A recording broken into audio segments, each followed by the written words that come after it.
Il ne faut pas avoir peur. Bonsoir à tous, vous êtes sur Géopolitique Profonde, la chaîne qui est là pour remplacer les médias subventionnés. N'oubliez pas, ce mois-ci, la lettre Géopolitique Profonde du mois de janvier, elle est toujours au top, évidemment, avec notre ami Corneille, notre ami aussi Pierre-Antoine Plaquevent, Bossiglia, macroéconomie, géostratégie, mondialisme, économie, on parle de tout. Voilà, toutes les informations que vous ne trouverez nulle part ailleurs. N'hésitez pas à la commander là en dessous en description. Alors aujourd'hui, émission un peu spéciale. On va parler des rapports hommes-femmes, du féminisme, des hommes. Est-ce qu'ils sont encore des hommes aujourd'hui en 2023 ? Enfin, 24, même, putain, j'oublie qu'on est en 2024. Et on a ce soir un jeune youtubeur, influenceur, mais aussi, je pense, un peu intellectuel quand même. Il s'appelle La Menace, de son vrai nom Maxime Alexandrov. Il a écrit l'excellent livre Alpha, itinéraire d'un homme de valeur. Il est haute valeur. De haute valeur. Il faut des hautes valeurs, parce qu'il en faut beaucoup. Hein. Bonjour, comment allez-vous ? Ça va, super Mike, merci de m'avoir invité, c'est un plaisir d'être ici. Je suis très content de vous avoir. En plus, vous êtes assez abordable, très sympa. C'était très facile en plus. Quoi donc ? De vous avoir et de vous faire venir. Alors que d'habitude, les youtubeurs, tout ça, ils se prennent un peu pour je ne sais qui. Alors déjà, il faut rester assez les pieds sur terre. Après, quand on m'a parlé de cette initiative de votre part, c'était avec plaisir que j'ai accepté, puisque c'est un sujet qui est intéressant. Je pense qu'il faut en parler. Et puis c'est au cours d'émissions comme la vôtre qu'on peut échanger là-dessus. Donc c'est justement, le but, c'est d'échanger sur des sujets que les gens ne parlent pas, dont les gens ne parlent pas, dont ils ne sont pas forcément au courant, parce que justement, j'en ai parlé un peu autour de moi, je leur ai parlé de masculinisme, ils me disent « mais qu'est-ce que c'est, qu'est-ce que ça veut dire ?» Donc du coup, là, on a 2 heures pour en parler. À votre droite, Maude Koffler, elle est le nouveau visage de Radio Courtoisie, de Ligne Droite. Elle se réveille tous les jours à 4h du matin pour être frais et dispo sur la matinale de Radio Courtoisie. Dispo, oui. Comment ça va ? Très bien, et vous ? Je suis très content de voir aussi, très gentil. parce que je vous suis depuis Livre Noir et je ne vous ai jamais eu du coup en plateau, ni même en interview pour parler de votre travail de journaliste. Et bien, ça me fait plaisir. Plaisir partagé. Bon, c'est pas trop compliqué sinon la matinale ? La matinale ? Non, c'est un rythme à prendre, mais une fois qu'on est lancé, tout va bien. Là, vous y arrivez ? Ouais, ça va. Comment vous trouvez les sujets ? Comment je trouve les sujets ? Ouais. En fonction de l'actualité, des priorités, de la ligne éditoriale, des invités disponibles aussi, ça compte énormément. Et voilà, après ça roule tout seul. Bon, on va en parler aussi de Ligne Droite. En face, notre amie Stella Kamga, que vous connaissez tous, elle était aux grandes gueules de RMC, elle est parfois sur CNews, elle est auteure de La France n'est plus la France, dialogue non coupable, tome 1, avec notre ami François-Xavier Consoli, aux éditions du Verbeau. Comment ça va, chère Stella ? Ça va et toi ? Vous êtes fait en beauté, là, pour notre ami Maxime. La pression. Là, qu'est-ce qui se passe ? Je ne répondrai pas à cette question. Ah bon, j'aime beaucoup le 5e amendement. Je voudrais avoir votre avis sur ces questions-là. Et on va la voir et on va en discuter, on va en débattre. Et à votre droite, l'économiste phare, Philippe Herrlin, libéral, pas libertaire. Il a sa cravate jaune et son costume. Il a écrit Les spécialistes du Bitcoin, comprendre et investir aux éditions Erol. Il est aussi éditorialiste. Vous avez un bel édito aujourd'hui ? Oui. Sur les DPE, on n'en dira pas plus. On va pas un édito sanglant. Oui, sanglant. Ouais. J'espère, parce qu'il faut du sanglant, on aime ça ici, le sang. Non, mais ça va y aller. Bon. Donc on va parler d'abord de masculinisme. Tiens, pour ceux qui nous regardent, et je sais qu'ils ne savent pas, qu'est-ce que c'est exactement ? Comment vous le définiriez, ce terme ? Écoutez Mike, vous avez pris l'initiative de mettre un terme, donc masculinisme. Moi, je parle pas de ces sujets en utilisant ce terme. En revanche, oui, il y a des questions au sujet de la masculinité qui sont d'actualité aujourd'hui. Masculinité qui tend à être, vous savez, rabaissée. On émascule les hommes, en fait, au XXIe siècle. C'est qui on ? Je pense que c'est le système, tout le système médiatique, l'industrie du cinéma, les réseaux sociaux, l'éducation nationale.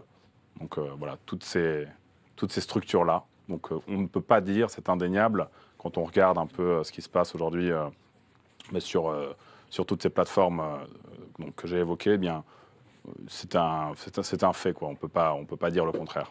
C'est quoi? C'est-à-dire que c'est un retour à une forme de conservatisme? Ce que moi je prône, Ouais. oui, tout à fait. Je pense qu'un retour à ce qui se faisait il y a ne serait-ce que 50, 60 ans serait bienvenu aujourd'hui, vu le déclin qu'on a eu en Occident. Parce qu'il faut quand même souligner que ce déclin-là, les hommes ne sont pas faibles partout dans le monde. 80% du monde, les foyers fonctionnent à l'ancienne. Les hommes remplissent leur rôle, les femmes également. Tout fonctionne parfaitement bien. Et c'est qu'en Occident et aux États-Unis également qu'on peut observer ce déclin-là et ce déclin qu'ils essayent d'imposer au reste du monde. C'est quoi fonctionner à l'ancienne? Un foyer qui fonctionne à l'ancienne, c'est l'homme travaille, la femme s'occupe de la maison. Donc, globalement, en deux mots, c'est comme ça, quoi, en deux lignes. C'est que ça, c'est-à-dire qu'elle s'occupe aussi des enfants, j'imagine. Il y a tout, bien sûr, ça implique tout un fonctionnement où l'homme est censé représenter la force, est censé du coup prendre des décisions importantes dans la famille et pour la maison, pour la sécurité de celle-ci, physique et financière. La femme, quant à elle, a son autre rôle, celui d'apporter de la douceur, celui d'apporter une certaine stabilité mentale, un apaisement à son mari, celui de s'occuper majoritairement des enfants et du bon entretien de la maison, donc faire à manger, s'occuper du ménage, du rangement, donc ce qui n'est pas négligeable non plus et ce qui est essentiel et primordial pour le bon fonctionnement d'un foyer selon moi. Et je pense que tout homme a besoin d'une femme, toute femme a besoin d'un homme, c'est très important, c'est comme ça que fonctionne la nature et c'est pourquoi voilà, moi je suis pour ces choses-là. Donc, Mais quand on a 24 ans, et qu'on est dans une forme de conservatisme, ça détonne quand même, parce que j'imagine que vos amis pensent différemment. Écoutez, mes amis, déjà, les amitiés que j'ai pu lier avec certaines personnes sont fondées quelque part sur des sujets comme cela. C'est des amitiés qui se fondent sur des façons de penser, du coup, qu'eux, ils partagent également. Et honnêtement, dans tous mes amis, tout le monde est d'accord. J'ai pas d'amis qui ne partagent pas plus ou moins les mêmes points de vue que celui-ci. Et puis, écoutez, en fait, il est vrai que la jeunesse est en déclin aujourd'hui, mais il ne faut pas croire que tous les jeunes aujourd'hui sont, wokistes, pensent comme on dit à la télé, le dit le bien, comment on appelle ça la bien-pensance, voilà. Donc, comme le dit la bien-pensance, pas tout le monde est comme ça. Il y a beaucoup de jeunes qui honnêtement pensent comme ça, comme moi, donc à l'ancienne, on peut dire, donc traditionnellement, mais qui n'osent pas forcément le dire parce qu'en effet, la société met des barrières. Voilà, vous pouvez perdre votre travail, vous pouvez perdre vos amis, votre réputation au lycée peut-être salie, etc. Mais honnêtement, beaucoup le pensent. Et aujourd'hui, on peut le voir sur les chiffres que réalise mon contenu sur Internet. Ces chiffres sont extraordinaires. C'est-à-dire qu'on peut voir, avec l'engagement qu'il y a sur les réseaux par rapport à ce que je dis, que les hommes aujourd'hui, les jeunes, et comme les hommes plus âgés, partagent pleinement cette vision-là. Donc c'est pour ça que je pense qu'il y a une réelle hypocrisie de la part de certaines industries à l'égard de ce que pense réellement la population. Alors, je rappelle que sur votre compte YouTube, La Menace, vous êtes à peu près à 450 000 abonnés. Sur Instagram, je crois que c'est 250 000 à peu près. Oui, ça fait quand même un gros engagement. Mais il n'y a pas que la masculinité. Est-ce que c'est aussi le beau? C'est-à-dire que voilà, je vois, vous avez une petite pochette, un beau blazer, un pantalon, je crois, à pince. Aujourd'hui, même depuis X années, les jeunes préfèrent les jeans, les baskets. Est-ce qu'il y a aussi un retour au beau?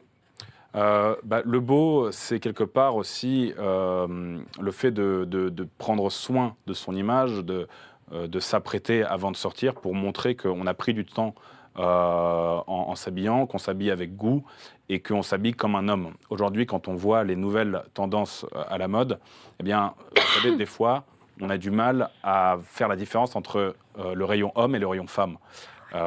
S'habiller avec des costumes, s'habiller avec des chemises, des chaussures en cuir et affirmer son côté masculin avec cela, c'est quelque part prouver qu'on est un homme et on est fier de ça et on s'habille en conséquence. Donc voilà. Et après, il y a aussi le côté entrepreneurial. Donc quand on vise à atteindre certains niveaux, certains sommets dans cette vie, franchement, c'est plutôt pas mal de commencer par s'habiller bien le matin, de bien choisir sa garde-robe, puisque ça peut effectivement jouer sur l'entièreté de votre journée. Et il a été prouvé par maintes études que les vêtements que vous portez sur vous déterminent beaucoup votre façon de penser, votre façon de vous comporter au cours de la journée. Donc c'est aussi à ce niveau-là que... Donc l'apparence, ça reste important, c'est-à-dire que l'image que l'on renvoie aux gens. Oui, c'est une question du coup d'image qui est renvoyée, mais aussi avec laquelle la personne va se percevoir elle-même. Quand vous vous regardez dans un miroir et que vous êtes habillé avec un jogging, c'est vrai que vous avez peut-être moins d'estime pour vos objectifs que quand vous portez un costume. Et honnêtement, beaucoup ont fait le test. Parmi les personnes qui me suivent sur Internet, du coup, beaucoup suivent ces conseils, entre guillemets, et les retours sont plus que positifs. Les gens disent que clairement leur vie change, et a changé depuis qu'ils s'habillent mieux et depuis qu'ils ont laissé le jogging pour laisser place au costume. Elle change dans quel sens ? Dans le sens positif, bien évidemment. Donc, c'est des personnes qui se fixent des objectifs financiers, d'atteindre certains niveaux en termes de rentrée d'argent. Certains, ça peut être des objectifs de devenir meilleur intellectuellement, donc apprendre, se cultiver. Donc, après, ça peut être des objectifs beaucoup plus simples, comme le fait de perdre un peu de poids ou prendre un peu de muscle. Donc, je pense que le costume rime avec réussite. C'est la réussite. C'est-à-dire qu'aujourd'hui aussi, il y a un problème auprès de la jeunesse, c'est elle travaille peu. Pour le coup, beaucoup de jeunes sont au chômage, ne gagnent pas d'argent, et donc commencer à rentrer dans une vie active, c'est déjà commencer à s'habiller, à se coiffer, à se raser, je sais pas, à faire...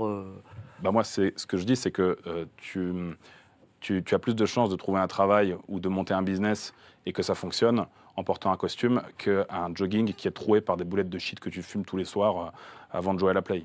Donc, c'est quand même mieux d'avoir un costume, selon moi, pour aspirer à atteindre certains niveaux dans la vie, certaines hauteurs. Et le problème aujourd'hui, c'est que beaucoup vont dire non, mais le costume, ça rime avec salariat. C'est-à-dire qu'on est salarié, on porte un costume, c'est les employés qui portent des costumes, c'est pas les gars qui gagnent de l'argent, ceux qui gagnent de l'argent, ils sont en peignoir. Et bien ça, justement, j'essaye de l'inverser, cette pensée-là, et de dire non, c'est faux. Si on regarde, il n'y a que 40 ans en arrière, tout le monde portait des costumes, que ce soit les gens riches, que ce soit les pauvres, que ce soit les personnes respectables ou non.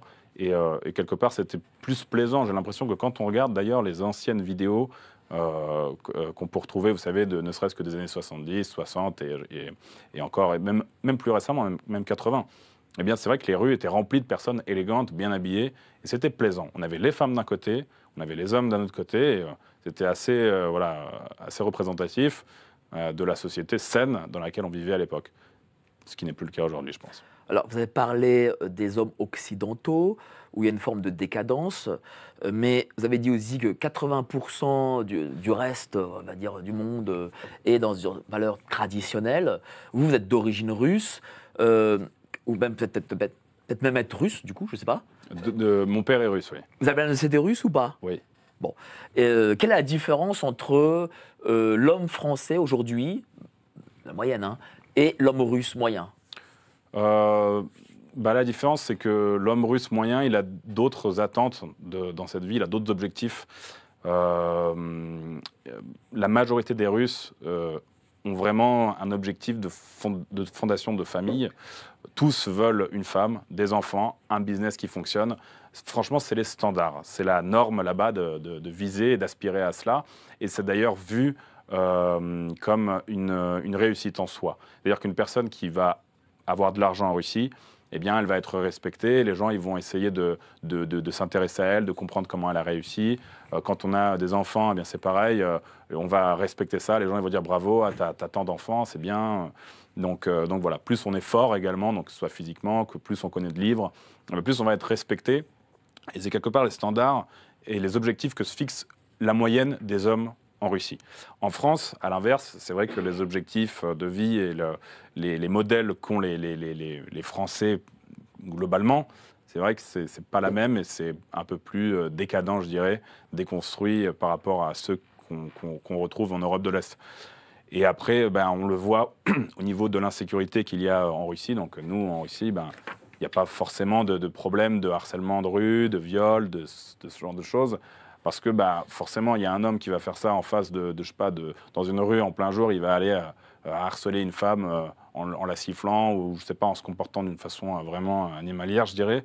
Il y a tous les autres hommes qui sont pour le coup de vrais hommes masculins qui savent défendre une femme, même si ce n'est pas la leur, justement, qui vont arriver, et qui vont lui mettre 2 tartes dans la tête et qui vont lui remettre un peu les idées en place. Et du coup, en France, je pense que l'harcèlement qu'on a dans la rue, l'insécurité du coup constante, elle est beaucoup liée au fait que les hommes sont un peu déconstruits et que plus personne n'aiderait une femme dans la rue qui se ferait harceler. Donc ce serait ça.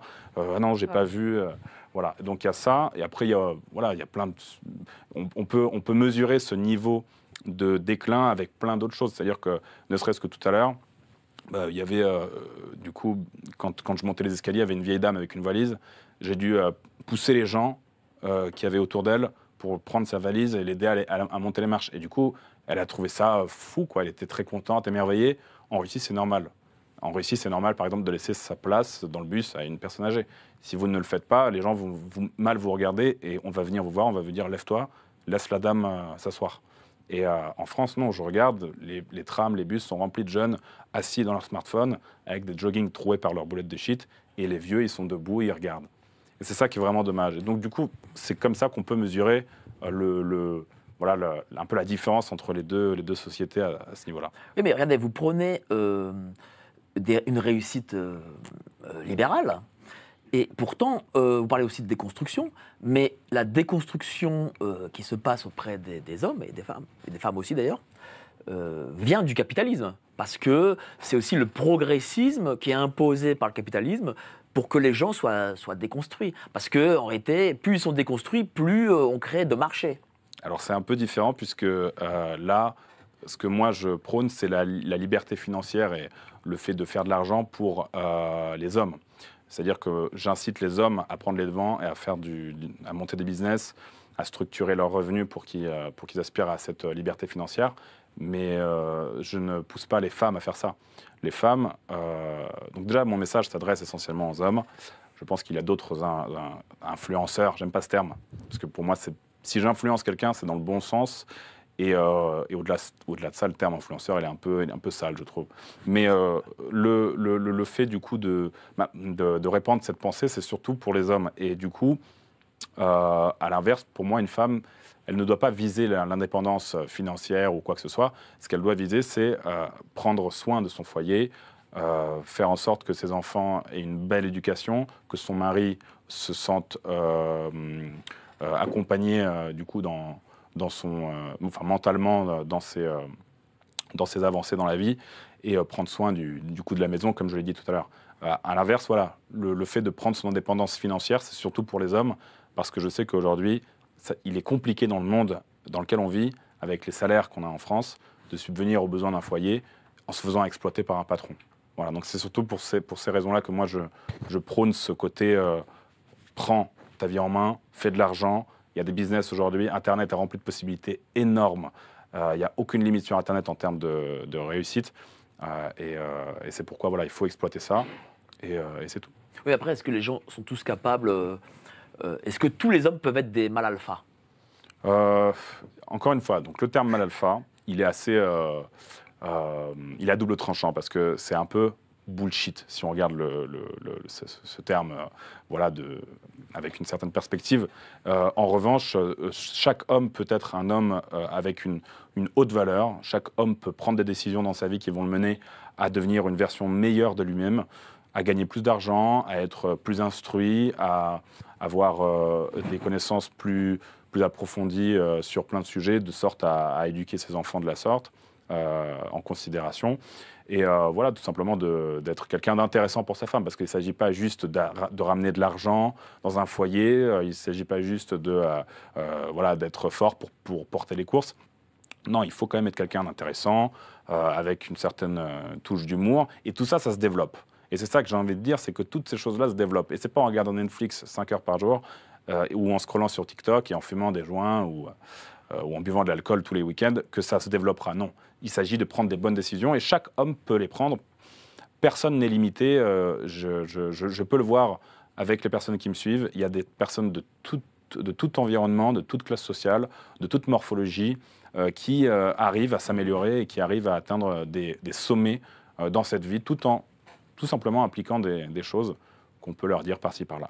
C'est-à-dire que même Philippe et moi, on peut être des Alain Delon en lisant votre bouquin, quoi. Des Alain Et Delon, en faisant ce que vous prenez. Voilà. Tout le monde peut le faire. Bah écoutez, honnêtement, oui. Oui, c'est tout à fait faisable. Et même moi, à mon niveau, vous savez, il y a quelques années encore, j'étais loin d'avoir cette liberté financière que j'ai aujourd'hui. Ben justement, comment vous étiez, adolescent? Est-ce que vous étiez ce que vous êtes aujourd'hui? Enfin, avec la même mentalité, je parle. Hein. Alors, j'ai envie de vous dire que justement, ça permet d'appuyer ce que vous venez de dire, est-ce que chaque homme peut aspirer à cette réussite ou non? Eh bien, vous savez, moi, étant adolescent, j'ai fait beaucoup de petites bêtises à droite, à gauche, ce qui m'a amené à avoir des situations de vie très compliquées. Et vous savez, il y a 4 ans, j'étais même hébergé chez un ami. J'ai même fini par vivre dans un endroit qu'on pourrait qualifier de squat, je pense. Tellement je n'avais plus rien, tellement j'avais fait des conneries qui m'avaient amené là-dedans. Et malgré ça, je suis sorti de ça. Et j'ai réussi voilà, aujourd'hui à être un homme qui est fier de lui, quoi. Qu'est-ce qui a fait que vous en êtes sorti? Une prise de conscience, ouais. Une envie d'aller de l'avant? De déclic. Il faut, vous savez, il faut toucher le fond des fois pour avoir un déclic. C'est pour ça que c'est aussi quelque chose que je dis qui est important, c'est que même si, peu importe la situation dans laquelle tu es actuellement, peu importe ce que tu es en train d'endurer, si tu es au plus profond, tu peux t'en servir pour justement avoir ce déclic, et tu peux tout à fait rebondir et devenir quelqu'un vraiment de meilleur, d'exemplaire, cette personne que tu as toujours, entre guillemets, rêvé d'être. Donc c'est pas la situation actuelle de quelqu'un, que ce soit physique, financière, mentale, elle n'impacte en rien ce qu'il peut atteindre et son plein potentiel. C'est-à-dire que rien n'est immuable, quoi. Rien n'est définitif. Non, la fatalité, c'est quand vous êtes 7 pieds sous terre et qu'il y a de la terre qui est en train de tomber sur le haut du cercueil. Comment vous jugez les jeunes de votre génération? Comment ils sont aujourd'hui, majoritairement? Comme je l'ai dit, ça change. Donc déjà, c'est une bonne chose que les mentalités changent depuis quelques mois, quelques années. Donc, mais globalement, oui, c'est vrai que c'est en déclin, c'est vrai que c'est problématique. Des centres d'intérêt largement, je dirais pour moi, inintéressants. Quand même des personnes qui ne creusent pas dans le bon sens. Après, ces gens-là, malheureusement, sont manipulés. C'est-à-dire que je dirais que ce n'est pas de leur faute. C'est-à-dire qu'ils ont été manipulés par un système mis en place par, vous savez, comme je l'ai dit, toute l'industrie, les réseaux sociaux, beaucoup, l'éducation nationale, les films, donc l'industrie cinématographique, les infos, la télé, la société globalement, voilà. Donc, ça veut dire que en fait, toute cette société, tout ce système veut que les nouvelles générations soient isolées chez elles en tant que sédentaires, à regarder Netflix tout le week-end et consommer, quoi, en fait. C'est ça, ce qu'on demande. C'est avantageux pour eux. Imaginez un monde rempli d'hommes masculins, de femmes féminines, de foyers stables, durables, de personnes fortes qui visent à être meilleurs de jour en jour, qui sont intellectuels, qui réfléchissent bien, qui ont un cerveau bien câblé. Imaginez un monde rempli de personnes comme ça. À un moment donné, ces gens-là se rebelleraient et comprendraient ce qui se passe tout en haut, et ça pourrait nuire du coup à leur système bien ficelé. Donc c'est pour ça que oui, je pense que c'est voulu, c'est exprès, et il n'y a pas d'autre explication à ce déclin-là. Oui, on ne serait pas gouverné par des Attal, des Macron et des séjournées, etc. Il n'y aurait pas eu toute cette politique de vaccination qu'on a eue pendant la période de Covid. Les gens auraient dit enlève ton aiguille, qu'est-ce que tu fais là? On aurait dit quel masque, de quoi tu me parles? Il y aurait eu toutes ces choses-là qui ne seraient sûrement pas arrivées si on avait une population de personnes fortes. Aujourd'hui, plus vous avez des gens, des Mongols, plus c'est facile de les manipuler, et je pense que c'est la raison principale à ce déclin. honnêtement, c'est de la pure logique. Hein. C'est juste, j'ai compris ces choses il y a encore bien des années, vous savez. Donc, Et comment ça se passe avec les femmes? Parce que les femmes, souvent, dans les sondages d'opinion, elles disent oui, mais moi je veux un romantique, gentil, qui me fait la cour. Enfin, vous voyez, est-ce que vraiment les femmes, elles sont pas un peu hypocrites pour le coup, hein, mais vous pensez je dis ça en regardant les deux demoiselles. Est-ce qu'elles veulent ce que vous êtes vous ou ce qu'elles disent dans les sondages? Tu demandes à un homme ce que veut une femme? Bah non, mais si, je lui pose la question parce qu'il doit, Ok. il doit avoir une expérience avec les femmes. déjà, Ok.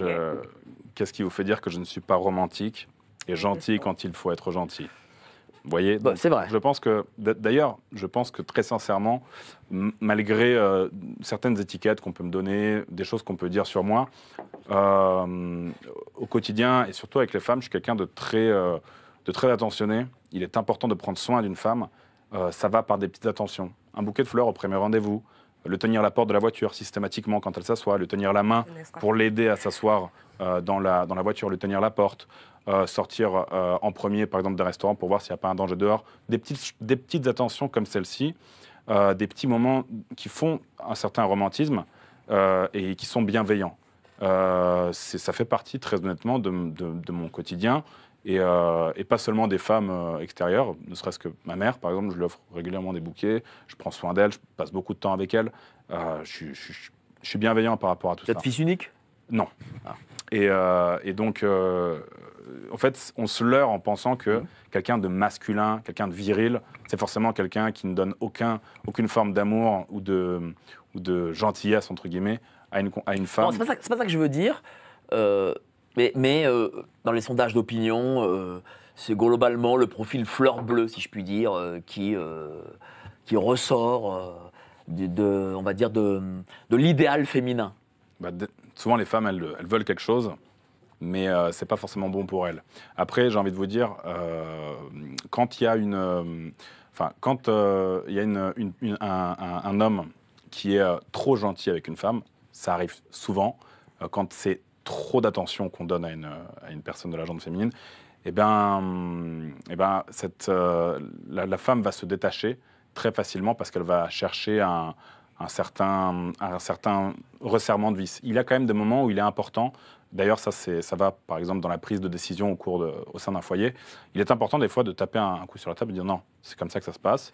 Là, je choisis cet endroit-là. C'est comme ça pour la sécurité du foyer. Je sais que, par exemple, nos enfants seront meilleurs dans une école qui est ici parce que ce quartier, ça craint. Mon enfant, là, notre gosse, là, il faut qu'il fasse ça. Enfin, des fois, certaines décisions qui touchent la sécurité physique et financière, encore une fois, du foyer, bien, elles reviennent à l'homme. Il y a des moments où c'est l'homme qui doit prendre cette décision-là parce qu'on est plus enclin à réfléchir avec une logique plutôt qu'avec des sentiments. Voilà. C'est-à-dire que les femmes, elles attendent aussi une forme de protection. Oui, c'est ça. Après, je pense que c'est tout à fait normal, ne serait-ce que physiquement, on est plus fort que les femmes. Les hommes sont plus forts que les femmes. Donc, quelque part, c'est de notre ordre de les protéger. S'il y a une agression dans la rue, je suis désolé, je ne vais pas me servir de ma femme comme un bouclier main. Et je pense que je prendrai les devants très rapidement. Et c'est pas je pense, c'est ce qui se passe. Je vais être très provocateur. Provoquez-moi. Mais non, je vais provoquer les deux demoiselles surtout. Provoquez-nous. Est-ce que vous comprenez que donc les femmes, visiblement, elles veulent, pour être trivial, un vrai mec. Est-ce que vous comprenez que, je le remarque de plus en plus, nombre de jeunes filles préfèrent des garçons, je vais pas dire ça, de la diversité, plutôt que des jeunes blancs? Est-ce que c'est ça, est-ce que vous le comprenez ça? Est-ce que ça, vous le voyez aussi? C'est un sujet provocateur, ça, en effet. En fait, je dirais que ça dépend qui.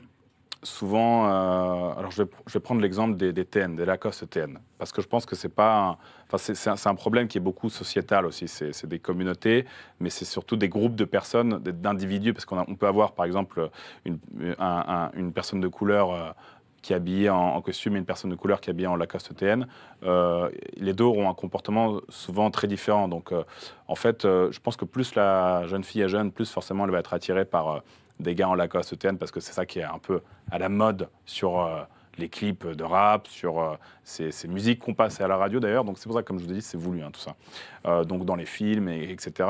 Donc, c'est un peu en tendance, mais plus la fille grandit, devient une femme, plus elle comprend que ces gens-là, finalement, n'ont pas grand-chose dans le pantalon, et ces gens-là n'ont rien d'intéressant et aucun avenir n'est possible avec eux, et que c'est beaucoup de blabla, comme je vous ai dit. Du coup, il n'y a pas vraiment de masculinité à proprement parler. Je ne considère pas, par exemple, un gars en Lacoste ETN avec un flash à la main qui crache des molaires toute la journée et qui fume des joints en tenant un mur comme symbole de la virilité, symbole de la masculinité. Souvent, voilà, cette personne peut très très rapidement se retrouver dans des situations inconfortables si elle bouge un petit doigt avec les mauvaises personnes. Donc, je pense que non, malheureusement, on se leurre. Les jeunes filles se leurrent par rapport à ça.